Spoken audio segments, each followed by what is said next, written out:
Então vamos lá, meus irmãos, boa noite a todos os nossos queridos do Face, a todos que estão aqui conosco.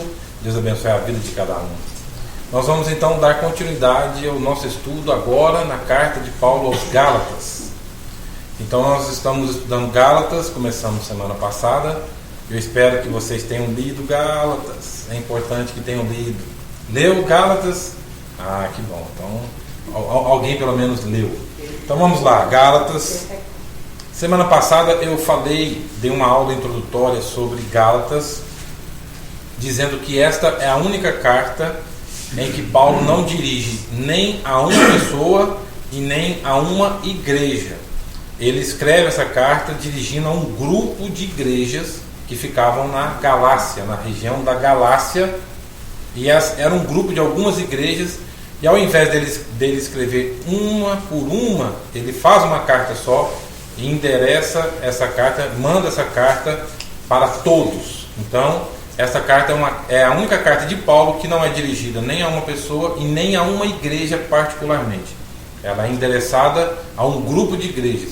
E tem como finalidade essa carta mostrar a ineficiência da lei, a lei judaica. Ele está falando para um grupo de judeus, que na maioria dos convertidos eram judeus, e ele então está tentando conscientizar esse grupo de judeus que começaram bem a carreira cristã, que começaram bem na fé, mas depois, por uma questão de falta de discernimento, ou talvez de conhecimento, de um pouco de maturidade espiritual, eles correram para o outro lado, que Paulo chama de que eles deixaram o verdadeiro evangelho. Então, a carta de Gálatas é uma carta que Paulo então está batendo frontalmente contra a lei. É a única carta que ele é incisivo, que ele é direto e duro com a lei, e ele critica a lei, e ele faz críticas a esse grupo de igrejas, que é um grupo de igrejas que eram imaturas na fé. E Paulo então está batendo nessa tecla o tempo todo. Todos os 6 capítulos Paulo está batendo contra a lei. Esta carta é uma carta que tem que ser lida de um modo diferente das outras epístolas de Paulo. Em que sentido? Algumas cartas de Paulo nós temos que começar a entender de dentro para fora. A gente entende o conteúdo e depois a gente tira do conteúdo aquilo que nós precisamos para o dia a dia e para a realidade da igreja. Algumas cartas são assim. Outras cartas, principalmente Gálatas, é uma carta ao contrário. Em que sentido? Nós temos que entendê-lo de fora para dentro. Senão nós não conseguimos entender essa carta. Então a carta de Gálatas, você tem que entender a periferia dela, você tem que entender o que está ali em volta dela, para a gente vir afunilando, até chegar no centro da carta. Aí fica claro o entendimento. Então, eu estou fazendo isso com vocês. Eu estou dando um contexto externo da carta, para quando nós entrarmos no interno, a gente consegue ter uma visão um pouco mais detalhada, um pouco mais apurada. Então, esta carta é uma carta que Paulo escreveu a um grupo de igrejas. Essa é a parte externa, a um grupo de igrejas. Ele escreve criticando a lei, porque este grupo eles desviaram da verdadeira fé, e eles então migraram para a lei, e eles estavam tentando estavam tentando equilibrar uma vida na lei e uma vida na graça. E isso não tem jeito. Não há como nós tentarmos viver uma vida seguindo um rito e ao mesmo tempo seguindo a liberdade de Cristo. Então, Paulo mostra que isso não tem possibilidade. Ou nós somos escravos da lei, ou nós estamos debaixo da graça. Então Paulo ele mostra que não há possibilidade disso, certo? Ou nós deixamos um e diminuímos o outro, ou nós aumentamos o outro e diminuímos o de cá. Não tem jeito. Essa carta é uma carta também que Paulo faz uma excelente exegese, que é um excelente estudo do Velho Testamento, e ele pega como tema Abraão, Sara e Agar. Ele pega a história de Abraão, Sara e Agar. Aí ele começa a mostrar que de Abraão, o pai da fé, nasceram 2 gerações, 2 tribos, os filhos de Sara e os filhos de Agar. Os filhos de Agar, ele chama simbolicamente de os filhos da escravidão, os filhos da lei. Os filhos de Sara são os filhos da liberdade, da libertação, os filhos do Evangelho.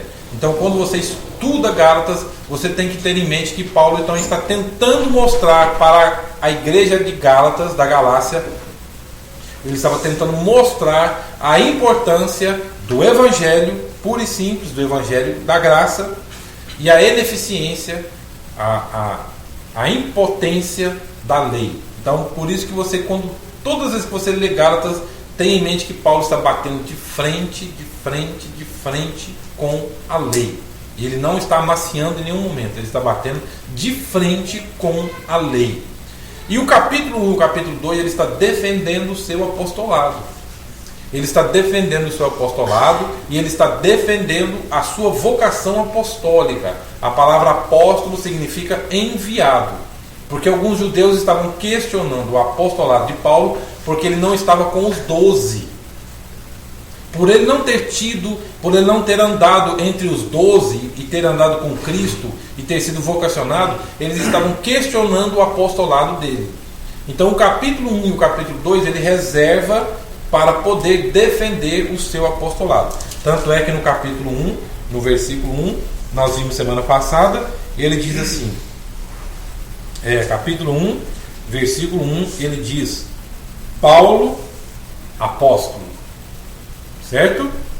Não da parte de homens, nem por intermédio de homem algum, mas por Jesus Cristo e por Deus Pai, que o ressuscitou dentre os mortos. Aí vem para quem ele escreve no versículo 2: e todos os irmãos, meus companheiros, as igrejas da Galácia. Então observe que ele diz Paulo, apóstolo, não da vontade de homens. Ele está defendendo o seu apostolado. Então isso ajuda a gente a entender a carta de fora para dentro, ok? Então ele está defendendo o seu apostolado. E ele conhecia a situação daquelas igrejas, e tanto é que no capítulo 1, versículo de número 6, ele usa uma expressão, admira-me. No versículo 6 ele diz: admira-me que estejais passando tão depressa daquele que vos chamou na graça de Cristo para outro evangelho.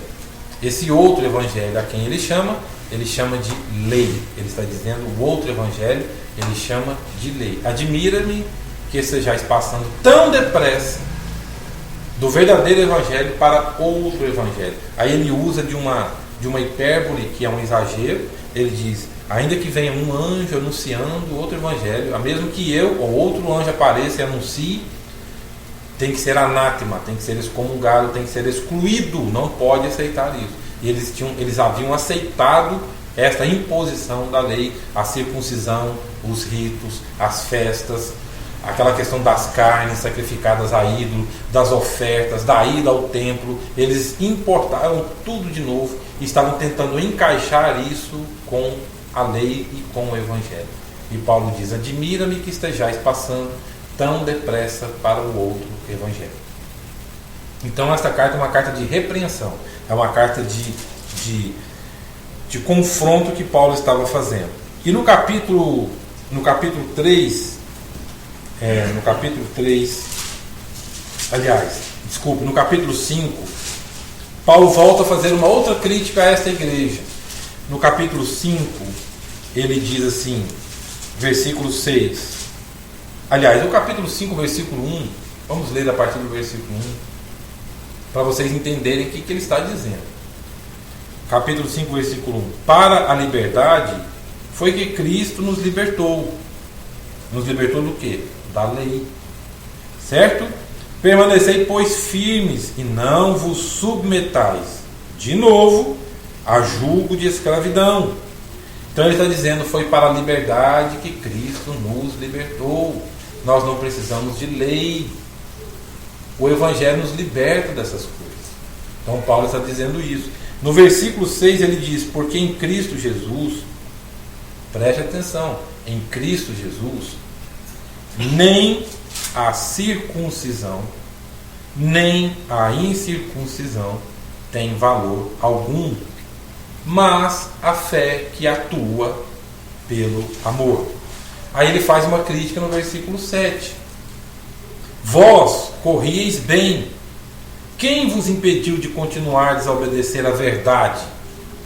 Esta persuasão não vem daquele que vos chama. Aí ele diz, um pouco de fermento leveda toda a massa. Ele diz, um pouco de fermento leveda toda a massa. O que ele quer dizer com isso? Se nós guardarmos 99,9% da lei e errarmos num ponto, um pouco de fermento comprometeu toda a massa. É isso que Paulo está dizendo. Se nós guardarmos 99,9% da lei, mas escorregarmos em alguma coisa, o fermento, um pouco de fermento, levedou, comprometeu toda a massa, ou seja, zerou tudo, complicou tudo de novo. Ele está mostrando a inoperância da lei. Por mais que a gente tente fazer jejum para não cair em determinadas práticas, por mais que a gente tenta falar não para certas coisas, a lei, o rito diz que nós temos que fazer penitência, punição, autoflagelo e etc. e tal. Na história nós temos exemplos assim. Martinho Lutero era um, Agostinho era um, Policarpo, tantos homens e mulheres que tiveram as suas vidas transformadas pelo Evangelho. E na história também nós temos exemplos de pessoas que não entenderam a palavra e que começaram bem, como a igreja, os Gálatas, mas depois migraram para um outro caminho e se corromperam, se comprometeram. Então essa carta é uma carta de alerta, é aquela carta que serve como sinal de alerta, que fica o pisca-alerta nos alertando o tempo todo. Olha, cuidado que vocês podem correr esse risco também. Aqui nesta carta, no todo o conteúdo dela, Paulo dá um exemplo de pastorado, de apostolado. Paulo dá um exemplo. Como que eu sei? Aí serve para nós. Como é que nós vamos saber quando um pastor, um líder religioso, é responsável, é sério? Quando é um homem de Deus. Paulo mostra isso aqui, nesse conteúdo conturbado aqui da lei. Paulo, ele pincela e ele dá uma diretriz dizendo como que é um pastor. E isso agora podemos trazer de fora, de dentro para fora. E isso serve para os nossos dias também. Porque até aqui eu estou colocando conhecimento histórico para vocês. Agora nós vamos pegar um assunto de dentro e trazer para fora. Porque nós começamos de fora e entramos. Agora nós vamos sair de dentro para fora. Paulo mostra um exemplo, ele dá um exemplo de uma liderança sadia. E esse critério serve para nós. Como que eu sei que eu estou sendo pastoreado e que as pessoas estão sendo pastoreadas por alguém que está entendendo o Evangelho? Que é alguém que não está usando o Evangelho. Foi o que eu disse ontem no estudo de quarta-feira. Existe uma diferença entre nós conhecermos as promessas de Deus e conhecermos a Deus. Conhecermos a Deus é uma coisa. Conhecer as promessas de Deus é outra. São duas coisas díspares. São duas coisas radicalmente diferentes de si. Hoje, o que se vê hoje são pregadores ensinando e falando somente das promessas de Deus. Ensinando as promessas de Deus. E o Evangelho nos ensina a não conhecermos as promessas. O Evangelho nos ensina a conhecermos Deus. As promessas são secundárias. Elas não são o epicentro. O epicentro é Deus. É aquele salmo que diz, se eu não me engano, o Salmo 122. Alegrei-me quando me disseram, vamos à casa do Senhor.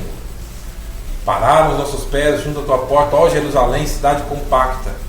Se você ler esse salmo, você vai prestar atenção que Davi usa 4 vezes o nome Senhor. Alegrei-me quando me disseram, vamos à casa do Senhor. Por 4 vezes, Davi usa o nome Senhor. Só que foi traduzido em português como Senhor. Mas em hebraico não é Senhor que está lá. Em hebraico é Yahvé. Alegrei-me quando me disseram, vamos à casa de Yahvé.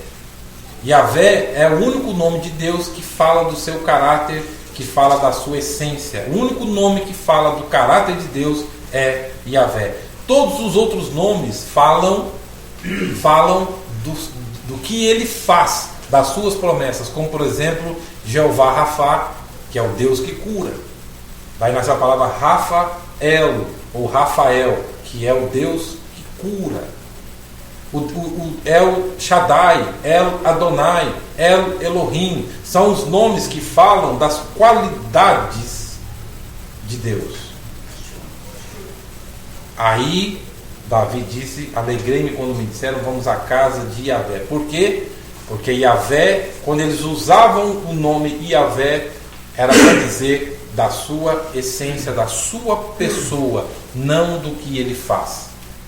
E ele diz, alegrei-me quando me disseram, vamos à casa de Yahvé. O judeu não repetia esse nome mais de uma vez, 2, 3, 4 vezes. E Davi enfatizou isso 4 vezes no Salmo, dizendo, eu quero ir à casa de Deus, não pelo que ele faz, mas pelo que ele é. É diferente. Então hoje se prega muito sobre as promessas. Eu não estou dizendo que não devemos ou não devamos pregar sobre não se possa pregar sobre as promessas. Mas quando você enfatiza só promessa, você tira a essência. E a essência é Deus, é o seu caráter. Aí Paulo está mostrando então qual é uma liderança sadia, qual é aquela liderança que não está apresentando as promessas, porque a lei só falava das promessas. Se você guardar a lei, você será isso, você será aquilo, Deus vai te atender. Então havia, e a lei ela era uma mola propulsora para cobrar de Deus. A lei, eu guardo a tua lei, então eu posso cobrar. Onde o Senhor está? Então nós usamos muito isso. Eu já li a Bíblia, já fiz isso, já fui na igreja tantas vezes. Isso aí é lei. E Paulo está mostrando um exemplo de uma liderança que não está comprometida com a lei, com o rito, mas está comprometido com o Evangelho.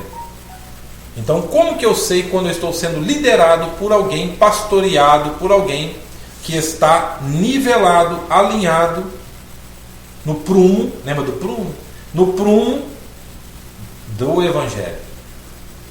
O capítulo 4,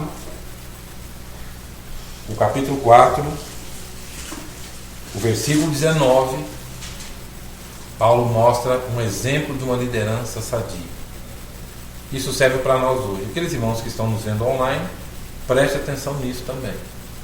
Capítulo 4, versículo 19. Meus filhos, por quem de novo sofro as dores de parto, até ser Cristo formado em vós. Entendeu? O que é um líder? Meus filhos. Aí ele usa de uma hipérbole, de um exagero, chamado de hipérbole.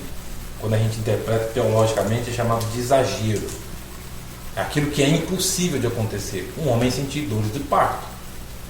Então ele está usando de uma figura de linguagem exagerada, mas ele pega essa figura de linguagem exagerada para chamar a atenção. Meus filhos, por quem sofro as dores de parto. O líder é aquele que vê as pessoas como filhos, não como objeto, não como fonte de lucro, mas como filhos. Meus filhos, por quem sofro. O líder é aquele que sofre e ele busca um comparativo, as dores de parto. Aí o sofrimento tem que ter um alvo, um propósito. É isso que falta em muitos líderes, esse alvo de saber até onde quer chegar. Ele diz, até Cristo ser formado em vós. Este é um pastor. Este é um líder que está nivelado pelo Evangelho. É aquele que sabe onde quer conduzir o povo. Não é aquele que está interessado em mudança de liturgia para entretenimento. Não é o que inventa programação para manter as pessoas dentro da igreja. Não é aquele que inventa campanhas e pós-campanhas, campanhas A, campanha B, campanha na segunda, campanha na terça, campanha na sexta. Cada dia na semana tem uma campanha para pescar pessoas, ficar pescando em aquário e para ficar cativando, colocando coleira no pescoço das pessoas. Não, isso é um mercenário. O Evangelho, o pastor, é aquele que forma Cristo nas pessoas. É aquele que faz com que as pessoas se pareçam com Cristo Jesus. E esta era uma característica visionária no apóstolo Paulo. Paulo tinha essa visão de reino. Isso é visão de reino. O reino de Deus, ele tem esse implicativo, essa aplicação. Ele forma Cristo nas pessoas. As pessoas se parecem com Cristo. Efésios capítulo 5, foi o que eu disse ontem no estudo de quarta-feira. Efésios capítulo 5, Paulo diz assim no versículo 1: sede, pois, imitadores de Deus. Aí eu pergunto, como que se imita a Deus? Como que se imita? Como é que se imita a Deus? Nós temos algumas dificuldades nisso. Primeiro que nós não temos a referência visual. Não é verdade? Nós não temos a referência visual. Nós não temos. Como é que eu vou olhar e imitá-lo? A palavra imitar no grego é mimetismo, mimético. Que você olha e você copia. A psicologia já provou que o ser humano precisa de referência. A criança precisa de uma referência adulta. Ela precisa da referência do pai e da mãe. Uma criança precisa de uma referência, ela precisa de um norte, de uma direção. Então ela tem que olhar. E Paulo, Efésios capítulo 5, Paulo diz: imitai a Deus. Filhos, sejam imitadores de Deus. Como é que se imita se eu não tenho a referência visual? Como que se imita a Deus se eu não tenho a referência relacional? A gente não se relaciona pessoalmente com Deus. Nós nos relacionamos pela fé. É pela fé que nós nos relacionamos. Mas esse relacionamento tete a tete nós não temos. Somente Moisés quem teve. Nós não temos. Isso é fato. Gostemos disso ou não, é fato. Nós não temos a referência visual e nós não temos a referência relacional. Nós temos pela fé. Mas como é que a gente tem então? Como é que eu vou imitar então? Eu vou copiar a Deus. Sede, pois, imitadores de Deus como filhos amados. Se Deus não deixou a referência visual e Deus não deixou a referência relacional, o que Ele deixou para que o imitemos? O Filho de Jesus e a palavra. Exatamente. É na palavra que eu vou aprender a imitar a Deus. E dois apóstolos entenderam isso com muita propriedade e profundidade: Paulo e João. João, ele é, em alguns momentos, ele é, lógico que não existe essa equiparação, essa comparação entre os dois. Mas eles tiveram visões diferentes de Jesus, e cada uma na sua beleza. Paulo teve uma visão teológica. Paulo teve uma visão de Jesus muito teológica, dogmática. Paulo teve uma visão muito escriturística. Ele soube fazer as interpretações do Velho Testamento e trazer isso para Jesus, e ele conseguiu dizer que Jesus sobressaiu sobre isso. Então é muito bom você ler Paulo, porque Paulo tem uma visão mais escriturística, mais temática de Jesus. João, por outro lado, João tinha uma visão mais escatológica, mais sobrenatural de Jesus. A visão era mística. Quando eu digo mística, não é no sentido de misticismo. Não confundam as coisas. Místico com misticismo. João teve uma visão mais mística, sobre o natural, sobrenatural. Então, Paulo está dizendo, algum telefone está tocando aí. João está dizendo, olha, eu vou mostrar para vocês Cristo de uma outra forma. Aí, quando nós lemos os evangelhos e lemos as epístolas de João, João nos mostra algumas coisas interessantes que vale a pena, que tem a ver com paralelismo com o que nós estamos vendo aqui. Paulo está dizendo, até Cristo ser formado em vós. 1 de João, sem desmarcar Gálatas aí, vamos abrir a Bíblia em 1 de João. Primeira epístola de João, sem desmarcar Gálatas. 1 de João, capítulo 2. Todos acharam aí? Primeira epístola de João. Não é o Evangelho de João. É a primeira epístola de João.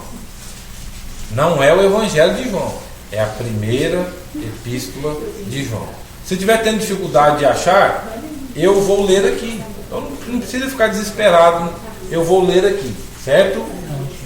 Primeira epístola de João, capítulo 2. Primeira epístola de João, capítulo 2, versículo 3 em diante. Eu vou ler aqui. Primeira epístola de João, no capítulo 2, versículo 3 em diante. Olha, prestem atenção na leitura. Preste atenção. Ora, sabemos que o temos conhecido. Preste atenção. Ora, sabemos que o temos conhecido. Deus, né? Se guardarmos os seus mandamentos. Versículo 4. Aquele que diz, eu o conheço, e não guarda os seus mandamentos, é mentiroso e nele não está a verdade. Aquele que diz, eu o conheço, mas não guarda os seus mandamentos, é mentiroso e nele não está a verdade. Pode crer nele, pode fazer coisas em nome dele, pode trabalhar para ele, pode se formar em alguma escola de teologia para ele, mas é mentiroso e nele não está a verdade. Se você prestar atenção, João está repetindo o Evangelho de João, capítulo 8, quando Jesus fala assim: o diabo é o pai da mentira, porque ele nunca se firmou na verdade. João está repetindo uma fala de Jesus, agora aplicando a pessoas. Jesus disse isso aplicando ao diabo. Agora João pega isso aplicando a pessoas. Aquele que diz, eu o conheço, mas não guarda, não se relaciona, é aquilo que o salmista diz, guardo as tuas palavras no meu coração, para não pecar contra ti. Aquele que diz que o conhece, mas não guarda, é mentiroso, e nele não está a verdade. É simples. Então, quando Paulo diz assim, eu sofro as dores do parto, até ser Cristo formado em vós. O verdadeiro evangelho, o verdadeiro apóstolo, o verdadeiro pastor, é aquele que se preocupa não em entreter as pessoas, não criar uma dependência química em nome de Deus, para que as pessoas se mantenham. Eu não preciso ficar fazendo campanha, inventando um nome de campanha, que gostem de ouvir isso ou não. Gostem de ouvir isso ou não. Respeito quem gosta, eu respeito quem faz uso desse tipo de coisa, mas podemos chamar de qualquer coisa. Mas de evangelho, não. De evangelho, não. Gostemos disso ou não. O pastor, Não um pastor formado que tem diploma, com foto, com aquele chapéu quadrado, cafona, com aquele negócio de formatura de teologia. Não é esse. Mas é o pastor, o vocacionado. É aquele que foi chamado por Deus. É aquele que que sente dores, que não dorme direito. É aquele que se preocupa com pessoas. Esse é pastor. É aquele que se preocupa, é aquele que perde noite de sono, que fica pensando como que vai formar o evangelho, o caráter, até que Cristo forme nas pessoas. Isso aqui é um pastor. Pois não, meu irmão? Quem levanta a mão? Não, é a respeito dos mandamentos, né? Aqueles 10 mandamentos que está falando. Os mandamentos aí que ele está falando não são os 10 mandamentos lá do Velho Testamento. São os mandamentos que Jesus disse. Lembra dos 10 mandamentos? Então, amarás o teu Deus, toda a tua alma, toda a tua força, todo o teu entendimento, todo o teu coração e a teu próximo como a ti mesmo. E os mandamentos é o Evangelho. Aquilo que Cristo ensinou. Então, quando ele fala mandamentos, ele está falando dessa reinterpretação que Jesus fez da lei. É isso? Cristo é o fim da lei. Cristo é o fim da lei. Ele é a lei áurea. Então, ele diz, eu não vim para poder revogar, mas eu vim para cumprir. Ele cumpriu a lei, porque ele não tinha pecado. Somente quem não tinha pecado é que poderia cumprir a lei. Então, aqui está dizendo, os mandamentos é isso. Ok? Então João está dizendo isso. Aquele que o conhece guarda os seus mandamentos, pratica. E Paulo está dizendo, eu, Paulo, sofro as dores do parto até ser Cristo formado em vós. Quando Paulo diz isso, Paulo estava preocupado com uma igreja que estava usando a lei para afastar-se do Evangelho em nome de Deus. Isso é irônico.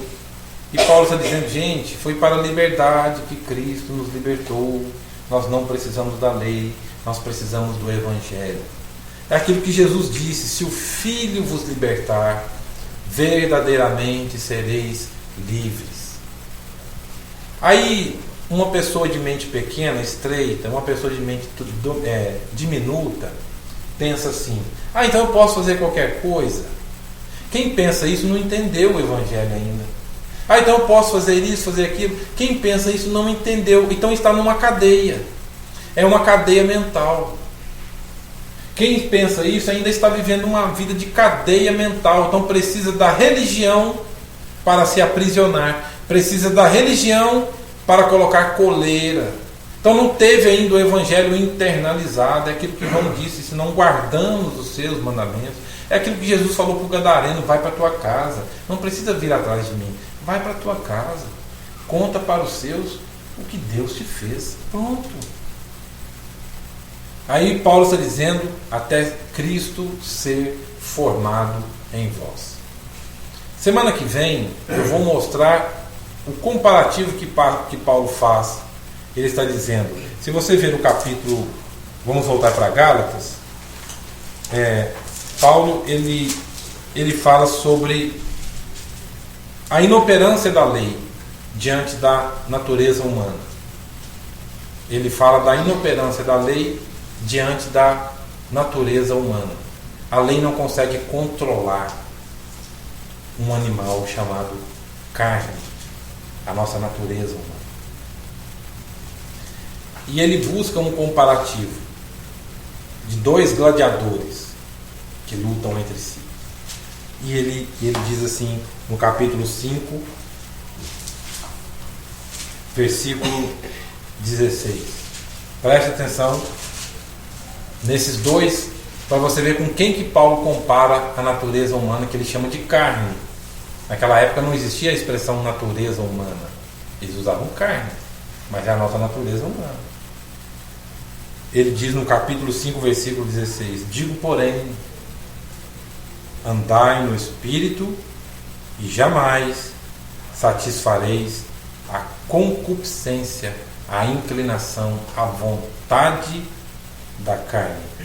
Aí olha o comparativo que ele diz. Porque a carne milita ela guerreia contra o Espírito Santo. Certo? Não é o Espírito que a gente fala que a gente tem corpo, alma e Espírito, não é o Espírito Santo. E o Espírito contra a carne. Está vendo a radicalidade aí? Ele está dizendo, porque são opostos entre si, para que não façais o que porventura seja o vosso ou do vosso querer. Paulo está dizendo, a carne ela é tão poderosa que ela guerreia contra uma pessoa. Essa pessoa nada mais é do que o Espírito Santo. Ela chega num ponto de enfrentar o Espírito. Para você ver o nível de radicalidade da nossa natureza. Aí ele está dizendo, vocês acham que vocês vão controlar a natureza com lei? A lei, ela não consegue, porque a nossa natureza, a nossa carne, ela milita contra o Espírito. Ela faz resistência, ela faz belicalismo, ela enfrenta de frente o Espírito, a quem Jesus disse que não haveria perdão toda blasfêmia dita contra ele. O Espírito que nos... Por isso que Jesus disse, quando vier o Consolador, o outro Consolador, que é o Espírito Santo, que Jesus é o primeiro, o outro é o Espírito Santo. Quando vier o outro Consolador, ele vos conscientizará da lei, do pecado, da justiça. Ele vai trazer consciência, ele vai trazer a imagem do Filho de Deus a vocês. Para quem consegue controlar a natureza humana, não é a medicação. Quem consegue controlar a natureza humana não é terapia. Isso é só pacificação, isso é só paliativo. Quem consegue controlar a natureza humana é uma outra pessoa. É o Espírito. É o Espírito de Deus. Por isso que ele diz, andai. Não é o que diz o versículo 16? Por isto digo, andai no Espírito. O que é andar? É um modo de vida. É um modo de vida. Andai no Espírito e vocês jamais vão satisfazer a concupiscência, a inclinação, a nossa inclinação. Gente, presta atenção. A nossa inclinação sempre será para o erro. O bem que eu quero fazer, este eu não faço. O mal que eu não quero fazer, este eu faço. Jeremias disse que o coração do homem não é o órgão, é o íntimo, a natureza humana. É desesperadamente corrupta. Quem que controla isso? Quem que controla isso? O Espírito. A carne milita contra o Espírito e o Espírito contra a carne, porque são opostos, são duas forças em oposição uma à outra. O Espírito Santo é uma pessoa, não é uma energia, e para vencer a natureza humana tem que ser uma divindade, que é o Espírito. Ele domina, ele vai ter que vencer, porque somente Deus pode vencer a natureza humana. Por isso que Paulo diz a Timóteo, eu era blasfemo, mas aí veio a graça. Onde abundou o pecado, é que ele diz em Romanos, superabundou a graça. Gente, vamos dar exemplos nossos. Domingo estamos na igreja cantando, ouvimos a voz de Deus, sentimos algo, uma provocação espiritual para mudarmos de vida. Na segunda-feira, na terça, fazemos coisas que nós dissemos assim, eu não acredito que eu fui capaz de fazer isso. Eu não acredito que eu pensei isso. Nós desejamos a morte das pessoas. Às vezes certas pessoas nos provocam, falam algumas coisas que não gostamos, no fundo nós queremos que essas pessoas morram. Vamos ser sinceros, vamos tirar a máscara. É ou não é? Às vezes queremos atropelar certas pessoas na rua. Às vezes certas coisas que as pessoas fazem, às vezes um errinho de trânsito. Um errinho de trânsito. A gente fala assim, a gente quer fazer altos elogios a outra pessoa. Às vezes é ou não é.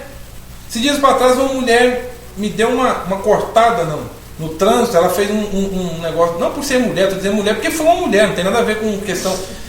Gente, eu ensaiei assim na minha mente vários elogios, mas eu pensei, eu não posso fazer isso, eu não posso porque não devo. E não fiz, graças a Deus. Depois que a adrenalina baixou, eu falei para mim mesmo, graças a Deus, eu não falei o que eu quis falar. Você lembrou do seu avô? Lembrei do meu homem interior, porque o meu primeiro Adão quis fazer gestos obscenos e quis xingar, mas naquele instante eu não falei, não vou falar, ela está errada, mas eu não vou falar, então eu deixei. A adrenalina baixou, falei, graças a Deus eu não falei. Não porque é questão de ser pastor, não, porque eu falei, não posso falar. Se eu for toda vez brigar no trânsito por uma coisa que alguém faz errado ou eu faço errado, eu vou ficar vivendo o tempo todo brigando e xingando. Então não vale a pena, não dá. Não dá. Mas e quando a gente vai na vibe? E a gente fica assim, não, mas meu Deus, quando a gente vê uma notícia falando que a pessoa mereceu ter. E quando a gente acha bom quando uma pessoa que a gente não gosta, e a gente tem uma notícia ruim da pessoa, e no fundo a gente fala assim, bem feito. Não, vamos ser sinceros. É ou não é? Aquele parente casca grossa, aquele parente espinho na carne, aquele parente indecente, aquele ex-amigo que você ajudou, que você fez favores, que nenhum obrigado te falou, que só te usou. É ou não é verdade? Aí você tem uma notícia do que está acontecendo e você fica assim. É ou não é verdade? Gente, nós somos, a nossa natureza, ela é assim.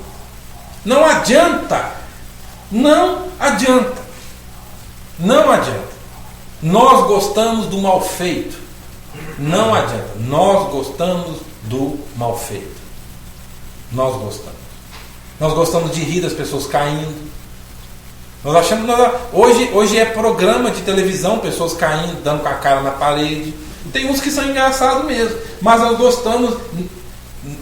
Pimenta no olho dos outros é refresco. Nós gostamos, porque a nossa natureza ela é assim. Esta é a nossa natureza. E Paulo está dizendo, o Espírito Santo milita contra a carne e a carne contra o Espírito, porque são opostos entre si. O tempo todo. A nossa carne ela não dorme. Quem dorme é o nosso cérebro, a nossa consciência. Nós dormimos, a nossa natureza não. Só para você ver. Quer ver? Assim. Oi? Não, boa pergunta. Eu vou mostrar isso semana que vem para vocês. Como que se vence isso? Como é que a natureza humana, como é que se vence? Eu vou mostrar semana que vem isso para vocês. Vocês querem ver um exemplo? Já viu quando você sonha e você sonha que está fazendo uma coisa errada? Mas como é que pode eu sonhar com uma coisa errada, fazendo coisas erradas? É o nosso subconsciente. O nosso subconsciente já está maculado pelo pecado, pela inclinação da nossa carne. Não adianta. A nossa natureza ela é inclinada para o mal.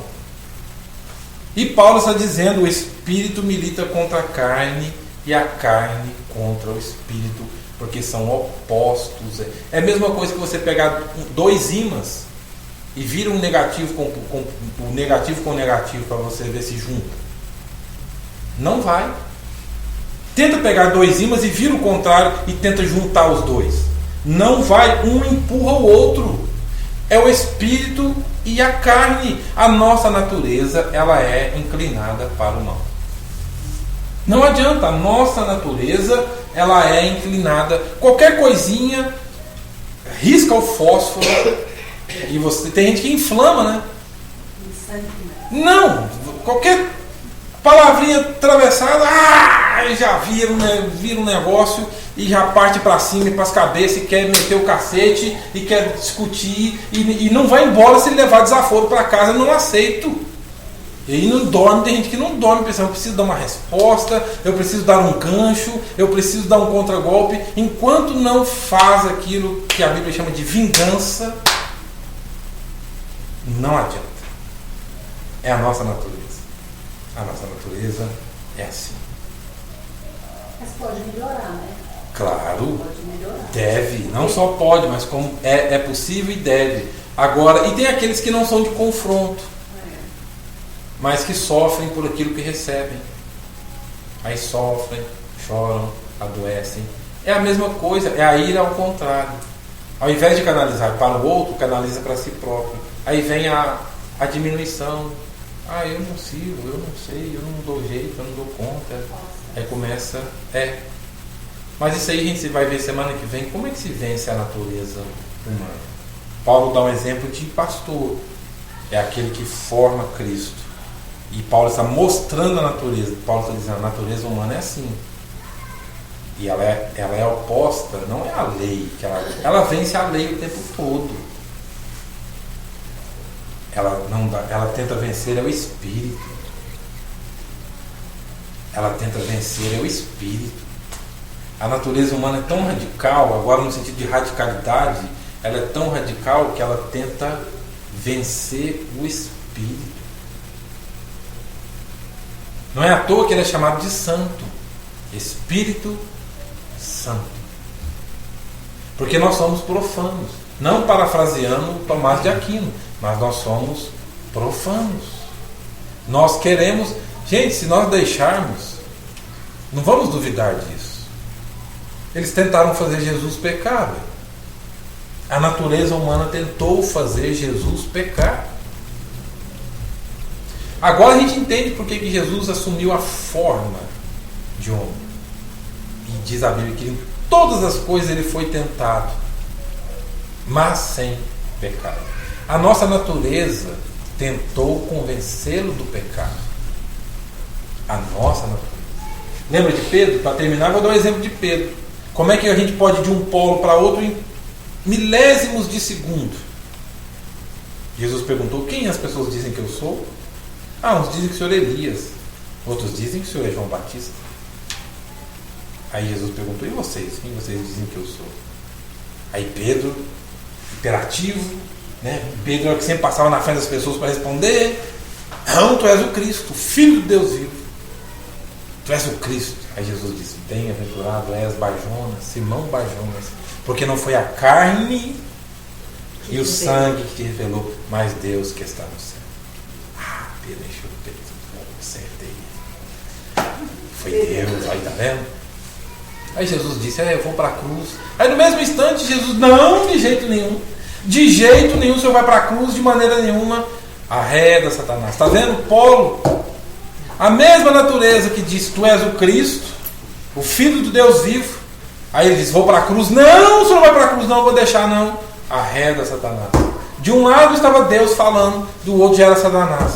Questões de segundos. Arreda Satanás. Porque não cogita das coisas de Deus, e sim das coisas dos homens.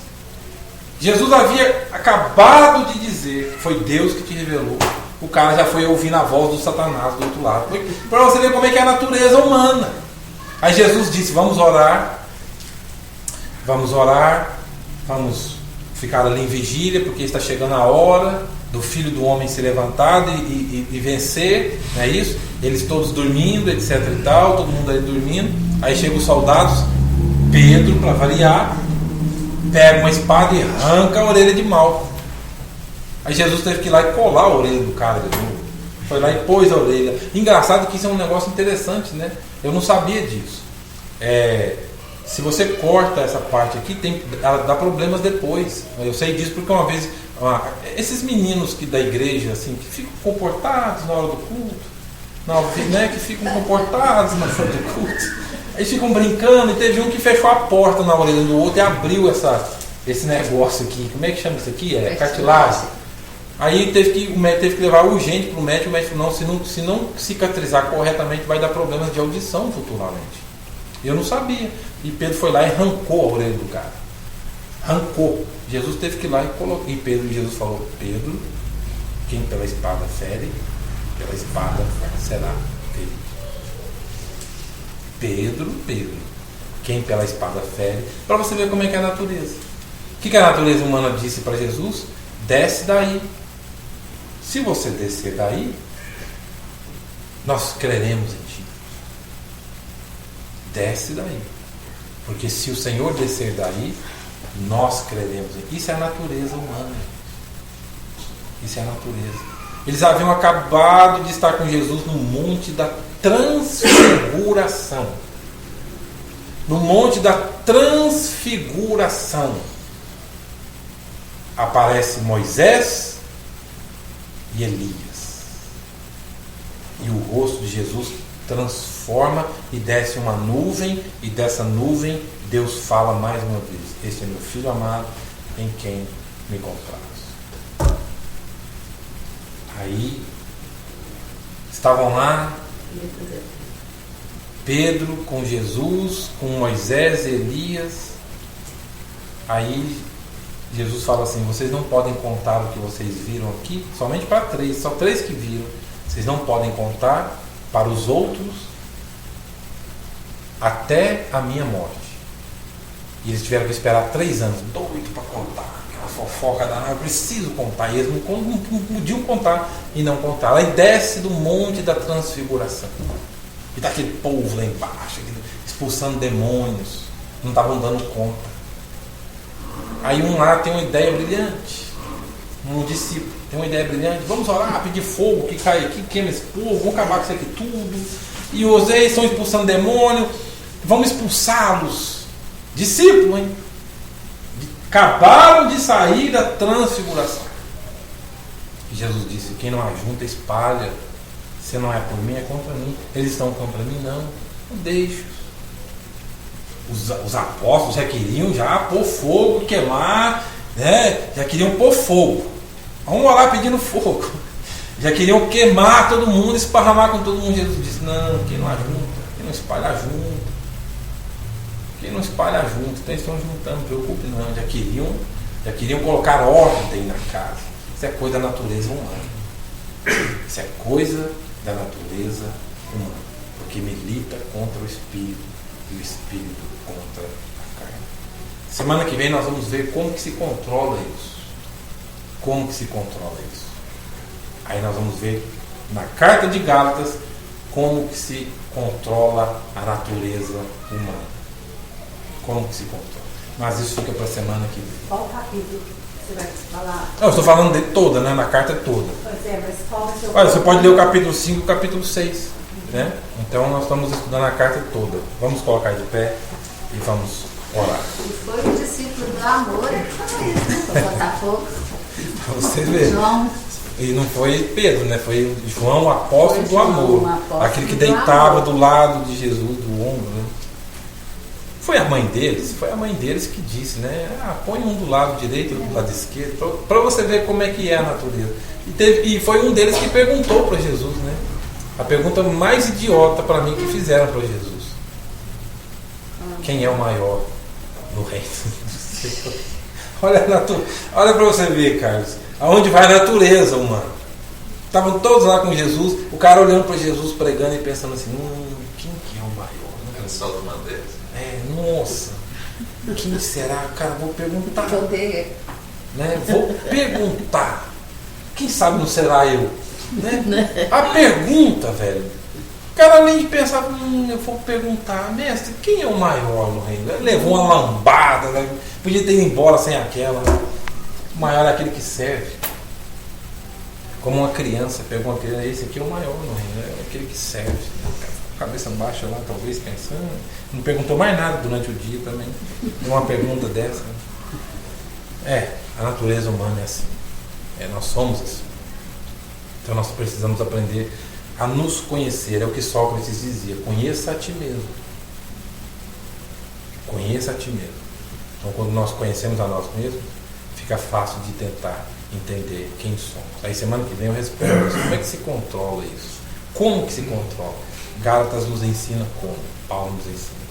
Mas por enquanto fica essas informações aqui que já falei muito por hoje. Vamos orar. Bondoso Deus, graças te damos por tua palavra, que é tão eficaz e viva e que pode mudar, ela tem o poder de mudar a natureza humana. Essa natureza tão carente, tão necessitada do Senhor, e que existe luz para ela. Existe proposta real de mudança. E essa proposta real de mudança está nas Escrituras. Está no Evangelho, o Evangelho verdadeiro, o Evangelho puro, o Evangelho simples, o Evangelho genuíno. E nos ajude a sermos como Paulo, que preocupava em formar Cristo nas pessoas. Que o Senhor nos ajude a sermos como o apóstolo, que tinha a visão de reino. Esta visão era uma visão que queria ver Cristo formado na igreja. Que esse estudo aqui, esses momentos aqui às quintas-feiras, sejam oportunidade de Cristo ser formado em nós. É o que nós te pedimos assim, no nome precioso do Salvador, o Redentor, Cristo Jesus. Amém. Amém. Amém.